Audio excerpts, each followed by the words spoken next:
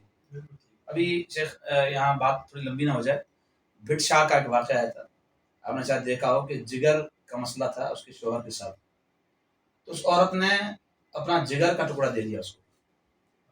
Doctor پوچھتے ہیں تو وہ پھر جو ہے نا وہ کہتی ہیں کہ میرا جگر یہی ہے، جگر کا ٹکڑا دے دیا میں نے، کہ میرا سارا جسم نکال دو، عضویں نکال دو، اس کو بچا لو. اب یہ کوئی جذبہ اس دنیا کی پوری تاریخ میں کہتا ہوں کہ کسی بھی ملک کے اندر یہ ویلنٹائن ڈے پہ ایک دفعہ پھول دے کے پھر کیا سمجھیں کہ بیٹی کیسے بڑی ہوتی ہے، یہ رشتے کیسے محبت کے ہوتے ہیں. آخری بات اس حوالے سے یہ کرتے ہیں، بہت سارے سوالات ظاہر آتے رہتے ہیں، لیکن اب اس کا حل کیا ہے؟ وہ کیا چیزیں ہم سے ناپید ہو چکی ہیں کہ یہ آئے روز بڑھ رہا ہے، کیا اس کے حل نکالیں ہم؟ دیکھیں ہمارے پاس ہماری سب سے بڑی اگر کوئی کوالٹی ہے وہ یہ ہے کہ ہمارے پاس وہی ہے. تو میں سمجھتا ہوں اگر ہلکا سا بھی ہم اس حوالے سے نوجوانوں کو موٹیویٹ کریں، ان کو انکریج کریں اور ان کو ہلکا سا بھی ہم لنک کر دیں اپنی اسلامی تاریخ کے ساتھ، تو انشاءاللہ جلدی واپس لوٹ کر آ سکتے ہیں. تو بعض لوگ کہتے ہیں کہ نکاح میں جو تاخیریں ہو رہی ہیں بچوں کی بھی یہ بھی ایک وجہ ہے، کیونکہ ظاہر ہے ایک فطری چیز جو انسان کے ساتھ ہے اس کو تو کنٹرول کرنا مشکل ہے. تو اسی لیے اپنی جو اقدار ہیں اپنی روایات میں ہیں، اس میں میرے خیال میں خیر ہے. شیخ بہت شکریہ، جزاک اللہ خیر، بہت شکریہ آپ کا، بہت استفادہ ہوا ہمیں، اور انشاءاللہ ہمارے جو سامعین ہیں ان کو بھی بہت زیادہ اس پہ ملے گا. اور ہمارا مقصد صرف اصلاح ہے، ان اريد الا الاصلاح وما توفیقی الا باللہ، توفیق اللہ کے ہاتھ میں ہے. جزاک اللہ خیر.